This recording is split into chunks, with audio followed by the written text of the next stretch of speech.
16 जून 2013 सुबह 8 बजे उत्तराखंड के एक छोटे से गांव में कुछ ऐसा हुआ जिसे आज तक लोग भूल नहीं पाए। धारी देवी की मूर्ति जो लगभग 500 वर्षों से अपने स्थान पर विराजमान थी, उसे सरकार ने हटा दिया और उसी शाम केदारनाथ और बद्रीनाथ की घाटियों में सबसे बड़ी तबाही शुरू हुई।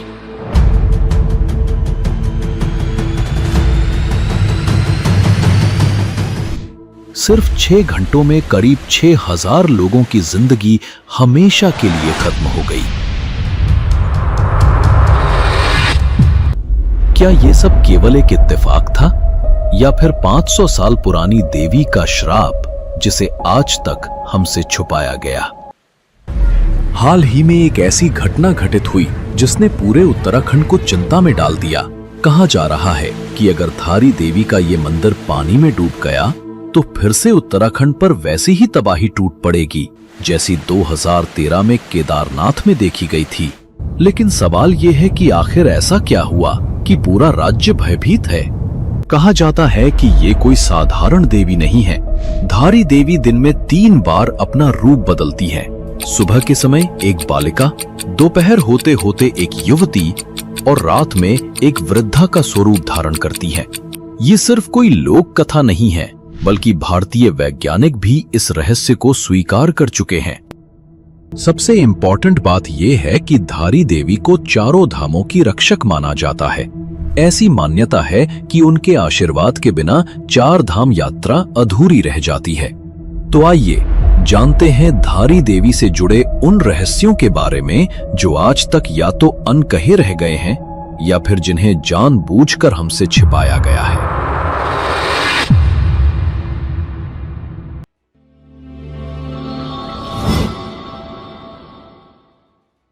धारी देवी मंदिर भारत के उत्तराखंड राज्य के गढ़वाल क्षेत्र में श्रीनगर और रुद्रप्रयाग के मध्य अलकनंदा नदी के तट पर स्थित है।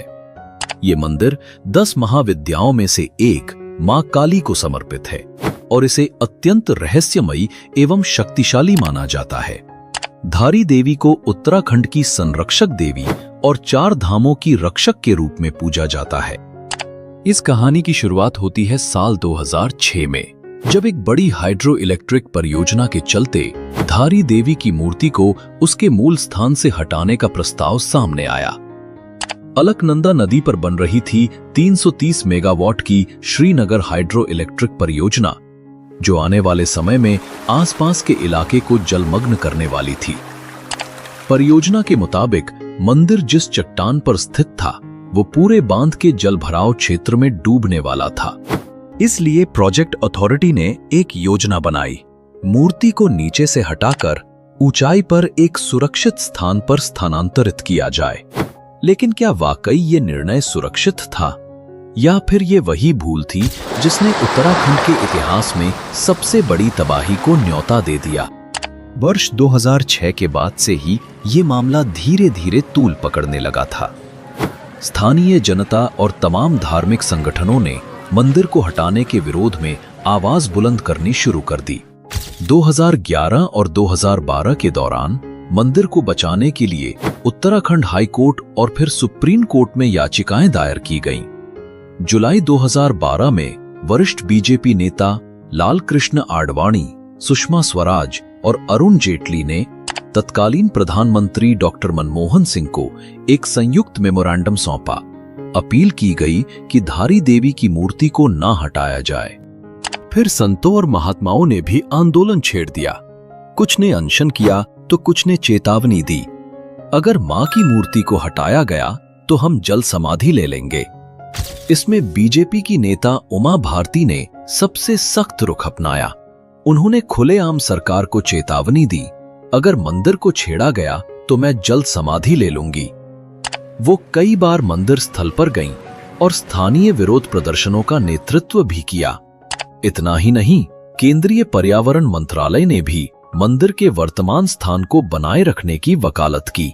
सुप्रीम कोर्ट में कहा गया कि धारी देवी को हटाना धार्मिक आस्थाओं का उल्लंघन होगा, मगर कोर्ट ने मंत्रालय को फटकार लगाई और कहा कि जब समाधान आपकी ही समिति ने सुझाया था तो अब आप उसे कैसे नकार सकते हैं?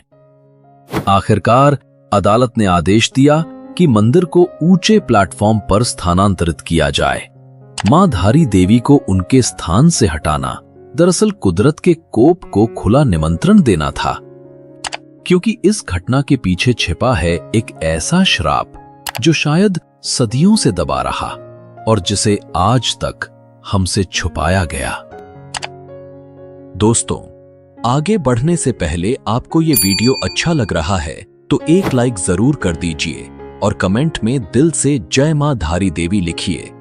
अगर आप ऐसे ही रहस्यमय ऐतिहासिक डॉक्यूमेंट्री वीडियो देखना चाहते हैं तो अभी चैनल को सब्सक्राइब कर लीजिए और बेल आइकन भी दबा दीजिए। धारी सेवा समिति नामक एक स्थानीय महिला संगठन ने लगातार 3 वर्षों तक धरना प्रदर्शन किया। वर्ष 2013 तक उनके धरने को 1100 दिन पूरे हो चुके थे। इसके बावजूद देवी की मूर्ति को हटाने का निर्णय लिया गया। इतना ही नहीं, स्थानीय लोगों का आरोप है कि जून 2013 में मानसून पूर्व की बारिश का लाभ उठाकर परियोजना कंपनी ने मूर्ति स्थानांतरण की प्रक्रिया को अचानक तेज कर दिया। कुछ लोगों ने तो यहां तक आरोप लगाया कि कंपनी ने सुरंगों से पानी छोड़कर मंदिर के चारों ओर जल स्तर को कृत्रिम रूप से बढ़ा दिया ताकि आपातकाल की स्थिति का हवाला देकर मूर्ति को जल्दी हटाया जा सके। फिर 16 जून 2013 की शाम जब भारी बारिश और बाढ़ की चेतावनी दी गई तो मंदिर समिति ने मजबूर होकर देवी की मूर्ति को ऊंचे अस्थायी चबूतरे पर स्थानांतरित करने की अनुमति दी। इसलिए 3 पुजारियों और 2 स्थानीय लोगों ने मिलकर मूर्ति को शिला से अलग किया। प्रत्यक्षदर्शियों के अनुसार जैसे ही मूर्ति को उठाया गया, आकाश में जबरदस्त बिजली चमकी, तेज गर्जना हुई और मूसलाधार बारिश शुरू हो गई। यह दृश्य देखकर वहां मौजूद लोग डर से कांप उठे और इसे देवी के क्रोध का संकेत मानने लगे। धारी देवी मंदिर समिति के पूर्व सचिव देवी प्रसाद पांडे कहते हैं, शाम तक मंदिर घुटनों तक पानी में डूब गया था। ऐसी खबरें थीं कि रात में भारी बारिश होगी, इसलिए धारी देवी की मूर्ति को हटाना ही एकमात्र विकल्प बचा था। हमने शाम 6:30 तक मूर्ति को वहां से हटा दिया। 500 साल तक किसी ने भी धारी देवी की मूर्ति को छूने की हिम्मत नहीं की, लेकिन 2013 में जब सरकार ने वो मूर्ति हटाई तो क्या हुआ वो पूरा देश जानता है। भारत के इतिहास की सबसे भयानक प्राकृतिक आपदा ने दस्तक दी और इस तबाही का राज शायद उसी मूर्ति में छुपा हुआ था। स्थानीय पंडितों और गांव वालों ने पहले ही चेतावनी दी थी, धारी देवी को मत छेड़ो, नहीं तो प्रकोप होगा। लेकिन जब उनकी बात को नजरअंदाज किया गया तो ऐसी कुदरती आफत आई कि पूरा देश हिल गया। जैसे ही शाम 6:30 बजे धारी देवी की मूर्ति का स्थानांतरण पूरा हुआ, ठीक 1 घंटे बाद 7:30 बजे केदारनाथ में पहला बादल फटा। यह एक जोरदार विस्फोट जैसा प्रतीत हुआ जिसने वहां मौजूद अधिकतर घरों को हिलाकर रख दिया। उस रात लगभग 250 लोगों ने मंदिर के अंदर शरण ली थी। मंदिर पूरी तरह भर चुका था और जो लोग अंदर जगह नहीं पा सके उन्होंने प्रार्थना हॉल में रात बिताई। बाहर क्या हो रहा था इसका अंदाजा केवल उस भयंकर पानी की आवाज से लगाया जा सकता था जो मंदिर की मजबूत दीवारों से लगातार टकरा रहा था। 17 जून 2013 की सुबह ठीक 6:15 पर उत्तराखंड की चौराबाड़ी झील का बांध टूट गया। ग्लेशियोलॉजिस्ट डॉक्टर डीपी दोभाल बताते हैं कि सुबह के समय एक विशाल हिमस्खलन झील में आकर गिरा, जिससे झील पर भारी दबाव बना। पहले से ही लगातार बारिश के कारण झील का जल स्तर सामान्य से करीब 7 मीटर ज्यादा था। हिमस्खलन का प्रेशर इतना ज्यादा था कि बांध टूट गया और सिर्फ 5 से 10 मिनट में पूरी झील खाली हो गई। इसका मतलब ये था कि लगभग 262 मिलियन लीटर पानी एक झटके में नीचे बहती मंदाकिनी नदी में उतर गया, जिसने आगे चलकर एक भयंकर तबाही को जन्म दिया। सुबह 7 बजे तक चौराबाड़ी झील से निकला पानी और मलबा विनाश की एक बाढ़ बनकर मंदाकिनी नदी के दोनों किनारों को अपने साथ बहाता हुआ केदारनाथ में प्रवेश कर चुका था। यह सिर्फ पानी नहीं था, यह था एक घातक मिश्रण जिसमें शामिल थे विशाल पत्थर, गाद, बर्फ के टुकड़े और पेड़ों के अवशेष। इस विनाशकारी प्रवाह ने जो भी उसके रास्ते में आया उसे मिटा डाला। केदारनाथ की संकरी गलियां, दुकानों की कतारें, घर और आश्रम, सब कुछ ही मिनटों में इस तबाही की लहर में समा गया। यह केवल एक प्राकृतिक आपदा नहीं थी, यह मानो धारी देवी का क्रोधित आक्रोश था। उत्तराखंड सरकार की आधिकारिक रिपोर्ट के अनुसार 2013 की इस भयावह आपदा में 6054 लोगों की जान चली गई। करीब 3 लाख तीर्थयात्री और पर्यटक अलग अलग घाटियों में फंस गए और 2375 गांव पूरी तरह से बाहरी दुनिया से कट गए। यह त्रासदी 2004 की सुनामी के बाद भारत के इतिहास की सबसे बड़ी प्राकृतिक आपदाओं में से एक बन गई। लेकिन सवाल आज भी वही है, क्या यह सब मां धारी देवी की मूर्ति को हटाने का परिणाम था या फिर सिर्फ एक प्राकृतिक आपदा? अपनी राय कमेंट करके जरूर बताइए। इतना ही नहीं, ऐसा पहली बार नहीं हुआ था। साल 1882 में भी एक स्थानीय राजा ने धारी देवी मंदिर को स्थानांतरित करने का प्रयास किया था, लेकिन जैसे ही यह कदम उठाया गया उसी समय भयंकर भूस्खलन हुआ जिसने केदारनाथ क्षेत्र को भारी नुकसान पहुंचाया। तब भी लोगों ने इसे मां की नाराजगी का संकेत माना। तभी से मान्यता बन गई कि मां धारी देवी को उनके स्थान से हिलाना सीधे सीधे प्रकृति की शक्ति को ललकारना है।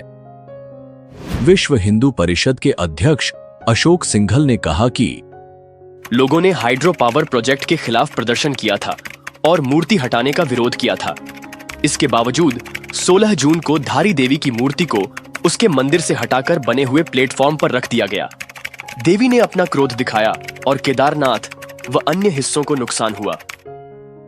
इसके बाद भाजपा के उपाध्यक्ष उमा भारती ने कहा कि उत्तराखंड के तीर्थयात्रियों की रक्षक देवी है और यह मेरा दृढ़ विश्वास है कि इस मूर्ति को हटाने से ही बादल फटा और प्रकृति का क्रोध फूटा, जिसने पूरे राज्य में मृत्यु और विनाश का भयानक सिलसिला छोड़ा। इतना ही नहीं, 16 सितंबर 2025 को देहरादून में बादल फटने की घटना ने पूरे क्षेत्र को झकझोर कर रख दिया। टपकेश्वर महादेव मंदिर, जो तमसा नदी के किनारे स्थित है, पूरी तरह जलमग्न हो गया। यह एक धार्मिक और भावनात्मक स्थल है और इसका जल में डूबना प्रतीकात्मक रूप से अत्यंत चिंता का विषय बनता है। इससे पहले भी उत्तरकाशी के धराली, चमोली के थराली और रुद्रप्रयाग के बसु केदार में बादल फटने की घटनाएं हो चुकी हैं। यह सभी स्थल धार्मिक और संवेदनशील माने जाते हैं। अलकनंदा नदी, जो स्वयं धारी देवी के पौराणिक इतिहास से जुड़ी है, वह उफान पर है, जैसे मानो वह स्वयं कुछ कह रही हो। दोस्तों, अगर आप केदारनाथ मंदिर के रहस्यों और उसके प्राचीन इतिहास के बारे में और जानना चाहते हैं, तो हमने इस विषय पर एक विशेष डॉक्यूमेंट्री तैयार की है। इसका लिंक डिस्क्रिप्शन में दिया गया है, आप वहां जाकर पूरी वीडियो देख सकते हैं।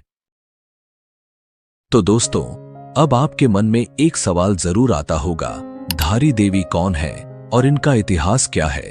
तो आइए जानते हैं धारी देवी से जुड़े उन रहस्यों के बारे में जो आज तक सिर्फ कुछ ही लोगों को पता है। धारी देवी का इतिहास हजारों वर्षों पुराना है। मंदिर के मुख्य पुजारी मनीष पांडे के अनुसार यह मंदिर द्वापर युग की सबसे प्राचीन शक्तिपीठों में से एक है, जिसे पांडवों ने भी पूजा था। ऐसा माना जाता है कि जब पांडव अपने 13 वर्षों के वनवास के दौरान हिमालय की कठिन यात्राओं से गुजर रहे थे, तो उन्होंने इसी स्थान पर मां धारी देवी की उपासना की थी। यह मंदिर उस समय केदारनाथ और बद्रीनाथ के प्राचीन मार्ग पर स्थित था। द्वापर युग में निर्मित होने के कारण इसे आज भी 5000 वर्ष से भी अधिक पुराना माना जाता है और यही इसकी सबसे बड़ी पौराणिक पहचान है। एक प्रमुख पौराणिक कथा के अनुसार धारी देवी 7 भाइयों की इकलौती बहन थीं। जब वह मात्र 7 वर्ष की थीं, तभी उनके माता पिता का देहांत हो गया। इसके बाद उनका पालन पोषण उनके सातों भाइयों ने किया। वह एक अत्यंत सेवाभावी और स्नेही बहन थी जो अपने भाइयों पर जान छिड़कती थी। लेकिन दुर्भाग्यवश उनके भाई उन्हें पसंद नहीं करते थे। इसके दो मुख्य कारण थे। पहला, उनका रंग बहुत अधिक सांवला था और दूसरा, कुछ ज्योतिषियों ने बताया कि इस लड़की की कुंडली उसके भाइयों के लिए अनिष्टकारी है। जब तक यह बच्ची जीवित है तब तक भाइयों के जीवन पर संकट बना रहेगा। समय बीतता गया और धीरे धीरे परिवार पर दुर्भाग्य छाने लगा। 7 में से 5 भाइयों की अकस्मात मृत्यु हो गई।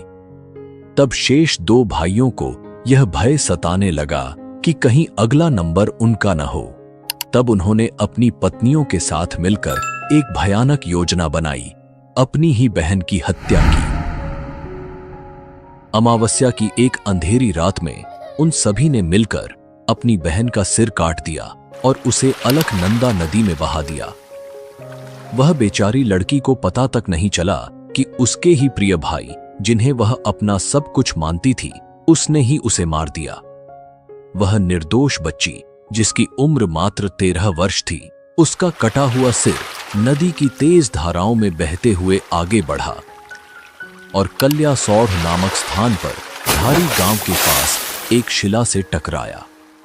उसी समय धारी गांव में एक व्यक्ति नदी के किनारे कपड़े धो रहा था, जैसे उसका रोज का काम हो। तभी उसकी नजर अचानक नदी की तेज धाराओं में बहती किसी चीज पर पड़ी। ध्यान से देखा तो वह कोई लड़की लग रही थी, एक मासूम चेहरा। मगर बहाव बहुत तेज था। उसका मन छटपटा उठा। वह उसे बचाना चाहता था, लेकिन तेज धारा देखकर डर गया। उसे लगा कि अगर वह नदी में उतरा तो शायद वह भी डूब जाएगा। तभी उसे एक आकाशवाणी सुनाई दी। तू घबरा मत, तू मुझे यहाँ से बचा। मैं तुझे वचन देती हूँ, तू जहाँ जहाँ पैर रखेगा मैं वहाँ वहाँ सीढ़ी बना दूंगी। जैसे ही वह व्यक्ति नदी में कन्या को बचाने के लिए आगे बढ़ा, एक अद्भुत चमत्कार हुआ। जहां जहां उस व्यक्ति ने अपने पैर रखे, वहां वहां पर सीढ़ियां बनती गईं। जब वह व्यक्ति पास पहुंचा तो उसे केवल एक कटा हुआ सिर मिला, जिससे वह डर गया। तब उस सिर से फिर दिव्य आवाज आई, मैं शक्ति का रूप हूँ, मेरे सिर को पास के पवित्र स्थान पर स्थापित कर दे। उस व्यक्ति ने वैसा ही किया और इस तरह मां धारी देवी की पूजा की शुरुआत हुई। धारी देवी के शरीर का निचला हिस्सा बहते हुए कालीमठ पहुंचा, जहां आज भी यहां मां मैथानी या काली देवी के नाम से पूजा जाता है। यह हिंदू धर्म में अत्यंत दुर्लभ द्विभागीय पूजा पद्धति है, जहां ऊपरी हिस्सा धारी देवी मंदिर में और निचला हिस्सा काली मठ में पूजा जाता है। अब बात करते हैं धारी देवी मंदिर की सबसे चर्चित और रहस्यमय विशेषता के बारे में। देवी की मूर्ति दिन में 3 बार अपना रूप बदलती है। सुबह वह एक मासूम कन्या के रूप में दिखाई देती है, दोपहर होते होते एक युवा स्त्री का रूप लेती है और जैसे जैसे शाम ढलती है देवी का चेहरा वृद्धा की तरह प्रतीत होता है। यह परिवर्तन न तो कोई जादू है न कल्पना। यह एक ऐसा रहस्य है जिसे लाखों श्रद्धालु अपनी आंखों से देख चुके हैं, बार बार अनुभव कर चुके हैं, लेकिन आज तक कोई पूरी तरह समझ नहीं पाया। मां धारी देवी की यह रहस्यमयी घटना वास्तव में विज्ञान और आध्यात्म के अद्भुत संगम का प्रतीक है। यह प्रमाण है कि प्राचीन भारतीय शिल्पकार सिर्फ कलाकार ही नहीं, बल्कि गहरे वैज्ञानिक सोच वाले मास्टर क्राफ्ट्समैन थे। उन्होंने प्रकाश, छाया, ज्यामिति और मानव मनोविज्ञान को इतनी बारीकी से समझा कि एक ऐसी मूर्ति की रचना की जो समय के साथ अपना रूप बदलती प्रतीत होती है। और आज भी आधुनिक विज्ञान इस रहस्य का संपूर्ण उत्तर नहीं दे पाया है। तो दोस्तों, ये थी मां धारी देवी का इतिहास और उनसे जुड़ी वो रहस्यमयी कहानी जिसने सदियों से लोगों को चमत्कृत किया है। भारत जैसे महान देश में आज भी न जाने कितने ऐसे रहस्यमय मंदिर हैं जिनके बारे में हम में से ज्यादातर लोग जानते ही नहीं। लेकिन चिंता मत कीजिए, हम एक एक करके हर मंदिर की सच्ची कथा और रहस्य लेकर आएंगे, ताकि हमारी संस्कृति, आस्था और इतिहास को नई पीढ़ी तक पहुंचाया जा सके। मैं आपसे यह नहीं कहूंगा कि चैनल सब्सक्राइब जरूर करें, लेकिन हां, अपने बच्चों और परिवार को ऐसे वीडियो जरूर दिखाइए ताकि वे जान सकें कि भारत सिर्फ जमीन का टुकड़ा नहीं, यह श्रद्धा, आस्था और अद्भुत विरासत की भूमि है। मिलते हैं अगली डॉक्यूमेंट्री में एक और नई कथा के साथ। तब तक के लिए धन्यवाद। जय हिंद, जय भारत।